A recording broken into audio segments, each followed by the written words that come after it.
ప్రపంచంలోనే అతిపెద్ద ఆధ్యాత్మిక వేడుక కుంభమేళా.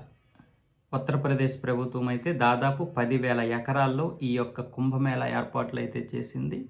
ఈ ఏర్పాట్ల కోసం రోజుకి 50 లక్షల నుంచి 1,00,00,000 మంది వచ్చే విధంగా అక్కడ స్టే చేసే విధంగా స్టే చేసంటే అక్కడ ఉండే విధంగా ఏర్పాట్లు చేశారు. అలాగే 57 పోలీస్ స్టేషన్లు, అలాగే 45,000 మంది సిబ్బందిని ప్రత్యేకంగా ఏర్పాటు చేశారు. అంతేకాకుండా పెట్రోలింగ్ కోసం కూడా చిన్న చిన్న పడవల్లో ఏర్పాటు చేశారు కొంతమందిని.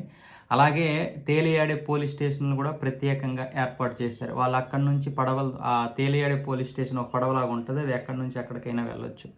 గంగా, యమున, సరస్వతి ఈ 3 నదుల సంగమమే ఇక్కడ ముఖ్యంగా ప్రధానమైనటువంటిది. ఇక్కడ స్నానం ఆచరిస్తే సర్వ పాపాలు పోతాయి, అనేకమైనటువంటి పుణ్యాలు వస్తాయని ఇక్కడ నమ్మి భక్తులైతే వస్తారు. సోమవారం ఉదయం 7:30 లోపే దాదాపు 35 లక్షల మంది స్నానం చేసినట్లుగైతే తెలుస్తోంది. అక్కడ అధికారులు అయితే చెప్పడం జరిగింది. రోజుకి 90 లక్షల నుంచి 1,00,00,000 మంది వచ్చే అవకాశాలు ఉన్నాయి. అలాగే ఈ ఫిబ్రవరి 26 వరకు కూడా కొనసాగే ఈ కుంభమేళాకి దాదాపు 40 నుంచి 45 కోట్ల మంది భక్తులు వచ్చే అవకాశాలు ఉన్నట్లుగా అయితే తెలుస్తుంది. దానికి తగ్గట్టుగా ఏర్పాట్లు అయితే చేయడం జరిగింది.